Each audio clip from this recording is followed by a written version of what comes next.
El doctor José Segura Sangerón, pues bueno, qué decir de él, fue alumno de medicina conmigo y estando en cuarto de medicina, pues yo creo que se enamoró del servicio de cardiología y nos hicimos amigos.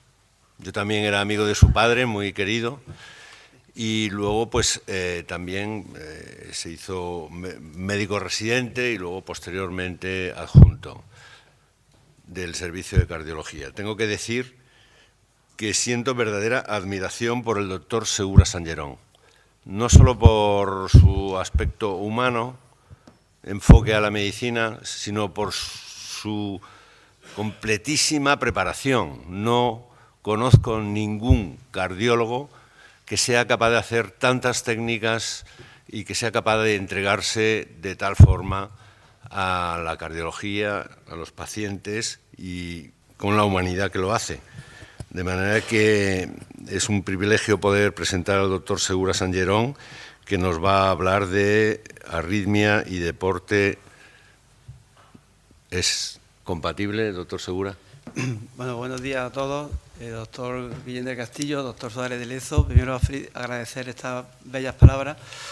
Me uno a la felicitación que hizo el doctor Suárez a los organizadores de este simposio, de la Cruz Roja y en especial al alma mater, que es Noelia Muñoz, que es un trabajo que todos reconocemos y es realmente por lo que estamos aquí y hay que pagarle viniendo aquí, ¿no? Y por supuesto, como dije el año pasado, también quiero felicitar a Paqui, que está haciendo una labor ahí sola y en silencio, porque, como nuestro fundador de la Cruz Roja dijo, Henry Dunant, pues luchaba por la dignidad humana y ahí está un ejemplo claro de lo que es luchar por la dignidad humana, ¿no? Entonces,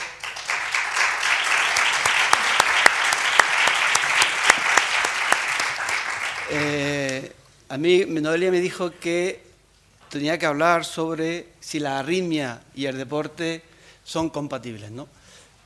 Entendemos por arritmia cualquier trastorno en la formación y en la conducción de los impulsos. El corazón, aparte de tener músculos, válvulas coronarias, para que esto funcione, para que esta máquina perfecta funcione, necesita una estimulación, un sistema eléctrico que hace que funcione. Cuando estos impulsos no se forman bien o en el sistema de conducción que hay se altera, pues es lo que produce las alteraciones del ritmo. Entonces, dentro de las alteraciones del ritmo hay un gran espectro, que hay pacientes que se pueden encontrar, que se pone el corazón a 190 latidos por minuto, y eso nos va a hacer preguntarnos si ese paciente puede hacer o practicar deporte. Evidentemente, es completamente distinto estos pacientes que tienen una alteración en la propagación del impulso, se forman los impulsos bien, pero no se transmiten a la parte noble, que son los ventrículos del corazón. Este paciente puede hacer los mismos ejercicios que el paciente anterior, pero es que también, dentro de la alteración del ritmo cardíaco, nos encontramos pacientes que están con estimulación cardíaca bien pues tienen implantado un marcapasos o unos dispositivos en el que cuando hay una arritmia maligna le produce una descarga. Este paciente puede hacer el mismo deporte que el que tiene taquicardia o el que tiene bloqueo V completo. Pero es que además, ¿qué deporte vamos a practicar? Hay miles de deportes. No es lo mismo, evidentemente, jugador de fútbol americano, el atleta de kickboxing, el golfista o el jugador de ajedrez o el corredor de motociclismo o de Fórmula 1. Bueno, es que el corredor de Fórmula 1 o de motos, eso da igual que tenga taquicardia. Imaginaros a 300 kilómetros por hora un pequeña taquicardia de 2 segundos que produzca un mareo, que pierda el control del coche. Evidentemente puede ser mucho más peligroso que Messi corriendo, que de vez en cuando le entran vómitos y nadie sabe por qué. Se pone a vomitar, nadie sabe por qué, pero ahí está a un alto nivel. Evidentemente las alteraciones del ritmo va a depender del deporte que queramos hacer, si va a ser compatible o no. Al contrario que el doctor Suárez de Lezo, yo soy de los que pienso que, por supuesto, claro que sí, las alteraciones del ritmo son compatibles con el deporte. Va a depender del tipo de arritmia que te encontremos, del tipo de actividad física y el tipo de competición. No es lo mismo un deporte escolar, no es lo mismo salir los sábados y los domingos con la familia a pasear en bicicleta de forma recreacional o jugarnos una beca ADO. Son los deportistas que tienen que jugar su vida, su profesión con una beca para una competición preolímpica. Evidentemente, el estrés que le supone a ese deportista joven es mucho mayor que a cualquier otra persona que compite como doctor Amador o yo mañana en la maratón de Nueva York, que vamos a divertirnos, ¿no? Si eso se puede llamar divertir. ¿Hay que hacer examen de actitud deportiva? Bueno, eso discute, la legislación varía mucho y mirad, según el Consejo Superior de Deportes de 2015, había 3 millones de deportistas federados y solamente en 4 deportes hacía falta un examen de actitud deportiva, de los cuales solamente en uno hay un protocolo claramente establecido. O sea que hay mucho se habla, muchas teorías, pero realmente no existe nada claro. Y además, como ha dicho el doctor López Granado, en Estados Unidos se habla de una manera, en la Escuela Europea de otra, y en Europa se habla de consejos, pero no hay una legislación al respecto. Esto, evidentemente, es lo que realmente nos asusta y lo que todo el mundo, que una niña de 16 años se muera en un deporte escolar, realmente es angustioso. Pero es que gente que está súper controlada también tiene muerte súbita. Por tanto, no debe ser tan fácil. ¿Qué tenemos que hacer los cardiólogos para un paciente que tenga arritmia? Valorar. Bueno, primero tenemos que intentar ver si es posible que practique algún tipo de deporte. Podemos aconsejar qué tipo de actividad física debe de realizar y qué no. Y lo pongo en rojo porque aquí en España no está claramente establecido, pero también la misión a veces del cardiólogo es de mandar un informe diciendo este paciente no puede tener ficha deportiva y no debe de realizar deporte. Eso es muy difícil y como la legislación en España solamente se basa en que el paciente o el deportista decide lo que hace, pues nosotros ahí podemos hacer poco. También es verdad que los equipos deportivos son los que tienen que decidir si invierten o no invierten en un tipo de jugador o de profesional, ¿no? Es muy difícil valorar la arritmia y la práctica del deporte porque establecer la importancia de la alteración del ritmo en cada actividad deportiva es muy complejo. No hay estudio claramente diseñado, sino que la decisión que tomamos los cardiólogos es un poco con lo que vemos en la experiencia normal de pacientes normales, no, entre comillas, no deportistas. También es cierto que la muerte súbita en jóvenes es muy, afortunadamente, muy baja, es mucho más en pacientes adultos y que no realizan ningún tipo de deporte. Para colmo, estas arritmias o esta alteración del ritmo pueden ser pasajeras, me puede dar 5 segundos y no darme cuenta y llegar, mire usted, yo ayer jugando a fútbol me dio una palpitación, pero ya llevo toda mi vida jugando a fútbol y no me ha dado. Puede estar relacionado con el esfuerzo, mientras que un tipo de arritmia puede ser completamente desapercibida en un golfista o en un jugador de ajedrez o en una persona que corre, que el corazón se le pone un poquito rápido y dice, bueno, pues es que voy un poquito pasado, que por ejemplo a un deportista que está bajando un slalom gigante muy rápido por esquí y un pequeño mareo, pues puede acabar con su vida. Evidentemente es muy difícil determinar qué paciente o no paciente puede practicar un tipo de ejercicio.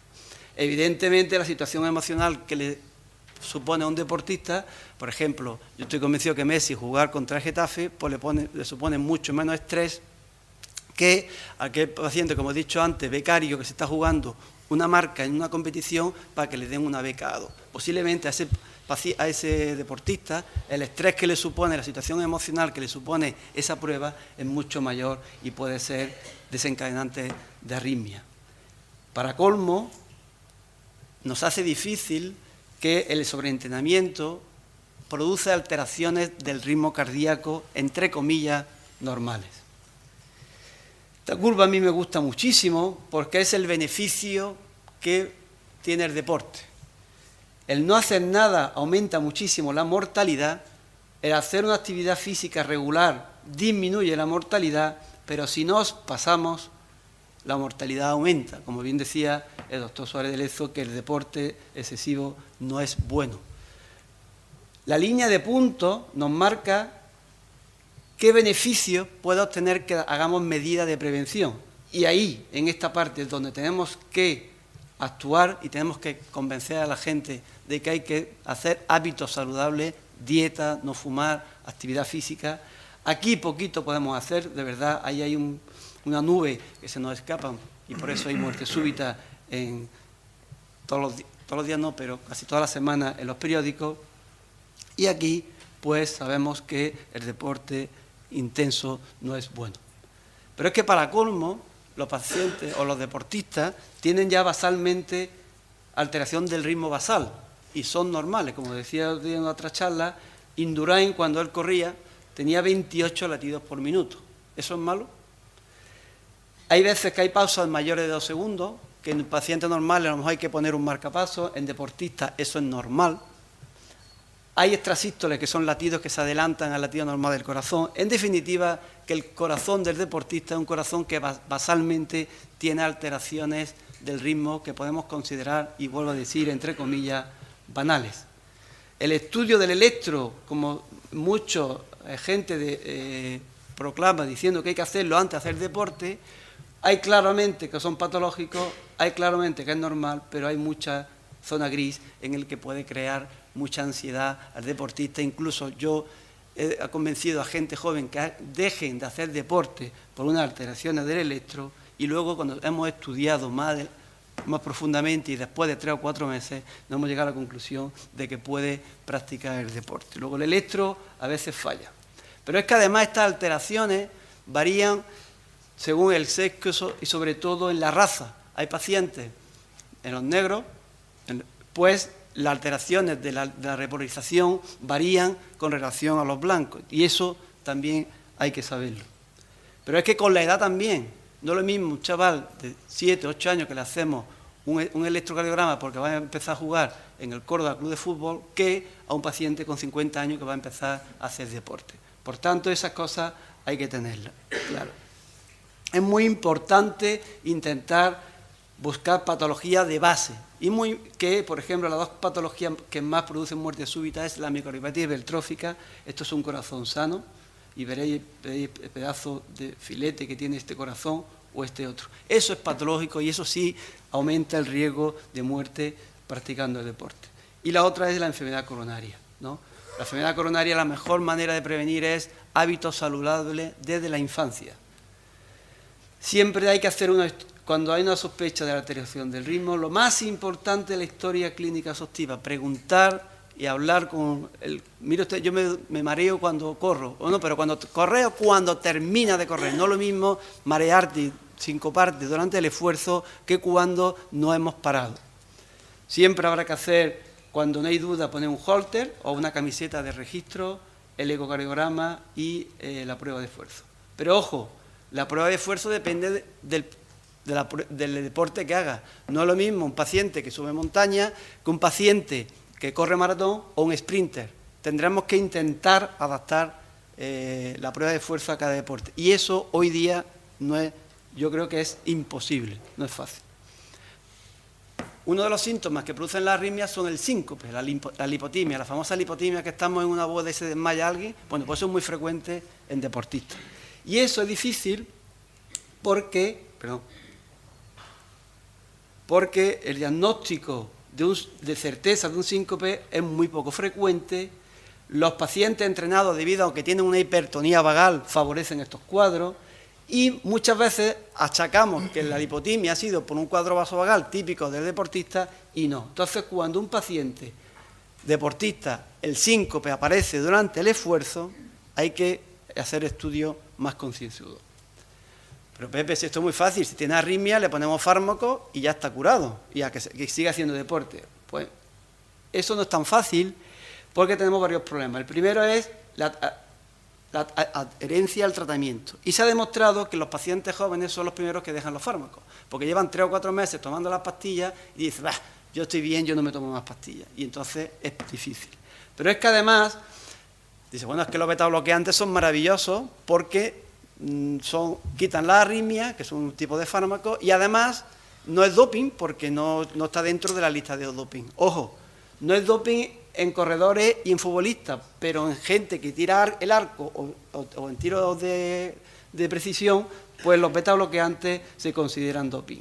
Pero es que además también, como producen fatiga muscular, el rendimiento físico puede disminuir. Entonces tú a un deportista profesional no le puede disminuir su rendimiento. Pero es que además las catecolaminas que se liberan en la competición pueden disminuir la eficacia de los fármacos. Por tanto, no es tan fácil.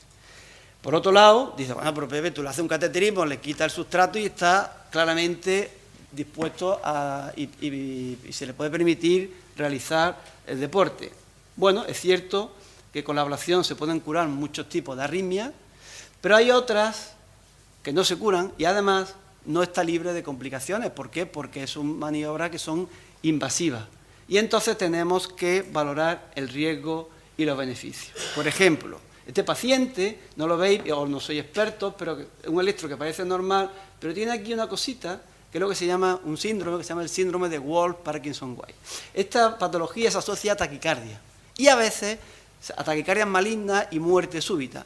Entonces tú dices, bueno, pues este enfermo claramente hay que hacerle una ablación y quitarle ese sustrato. Bueno, pues imaginar este paciente con 13 o 14 añitos, que la incidencia de arritmia maligna es bajísima y que yo como experto os digo que esta vía accesoria está muy cerca de lo que es la pila del corazón, lo que es el sistema de conducción normal del corazón. Y si yo al quemar el cortocircuito le quemo el nodo V, es una complicación que yo produzco, o una iatrogenia, por así decirlo, y entonces el paciente hay que ponerle un marcapaso. Entonces, de un paciente que está completamente asintomático, que el riesgo de muerte es muy baja, el que yo le haga una ablación supone un riesgo para él. Entonces hay que valorar si hacer o no. Por el contrario, en este paciente que tiene el mismo síndrome de Wolff-Parkinson-White, si presentara esta arritmia, aunque el paciente sea sedentario, hay que aconsejar realizar la ablación, el cateterismo, para evitar el riesgo de muerte súbita, aunque el paciente sea sedentario.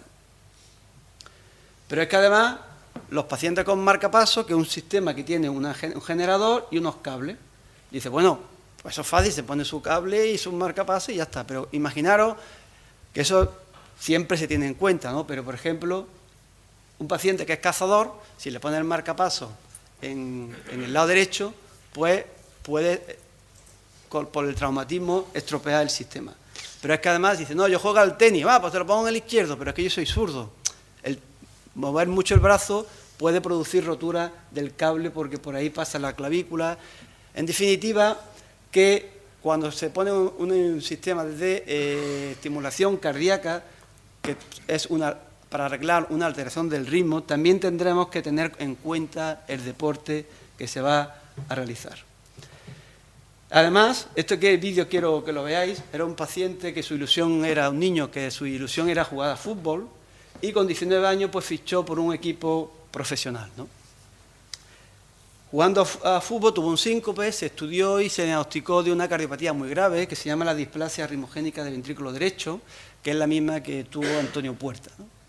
Entonces, bueno, pues se le estudió y se le puso un desfibrilador. Él decidió ponerse el desfibrilador y entonces ya le dijeron, pues ahora ya tú decides si jugar a fútbol o no jugar a fútbol. Se le hizo coronografía, se le hizo un estudio completo y pues él decidió seguir jugando a fútbol y el equipo en segunda división de Suecia o de por ahí o de Noruega lo aceptó. Y mirad lo que pasa en el campo de fútbol. Empieza a jugar a fútbol en un partido de competición y de repente los soportes lo apoyan y mirad cómo tiene una muerte.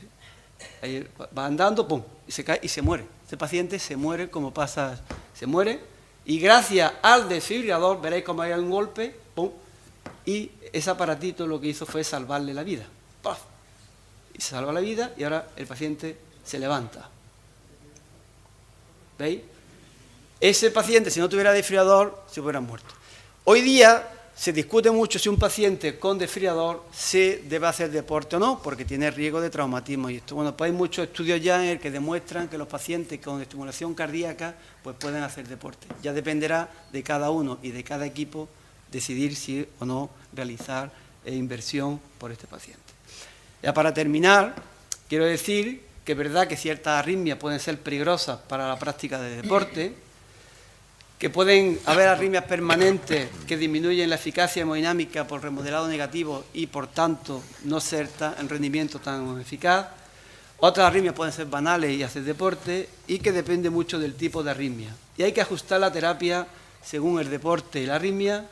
Algunos tratamientos que tenemos en la actualidad son curativos y el paciente puede hacer una vida absolutamente normal y a veces debemos de verdad desaconsejar.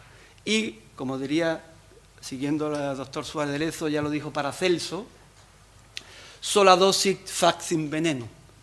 Todo es veneno, todo depende de la dosis y no hay nada que no sea veneno. Muchas gracias.